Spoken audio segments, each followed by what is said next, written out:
kedua.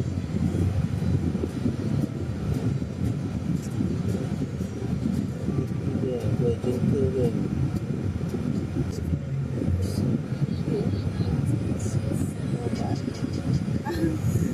Ngantuk. Okay guys, ni pokok gemuk.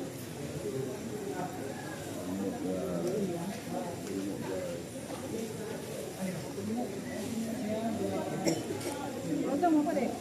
Ni RM8 satu. Kalau kami 10 paket. Alright geng. Sekarang kita dekat kedai Pasir Payang Kita beraya tadi di rumah besan. Sekarang kita dekat pasar kedai Payang. Anak-anak semua ni menantu ni.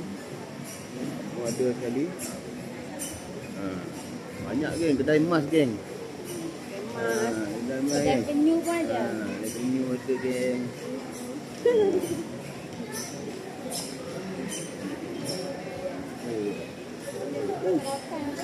Ada eskalator geng, pasar ni geng. Jadi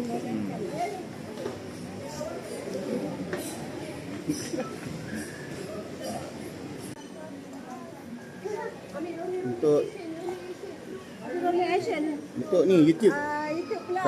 Kali ni upload. So sekarang ni kita dekat Pasar Payang. Kita sekarang tengah nampak ada banyak kafe yang cuma-cuma dog. Tapi kita nak cari tudung macam bilik-bilik shawl ni kalau ada.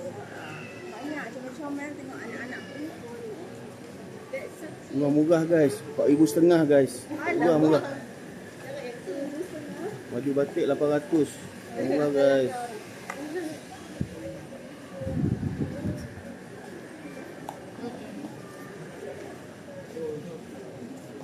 Lili baju kau nak. Ni.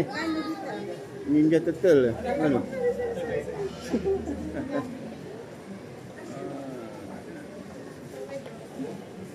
Luar ni.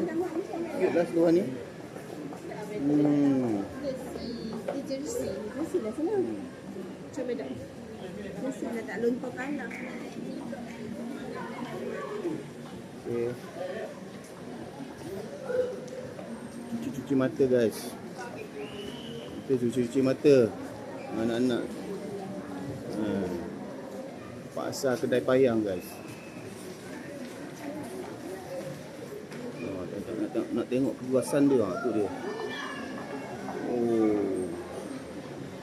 Besar guys, tempat baru.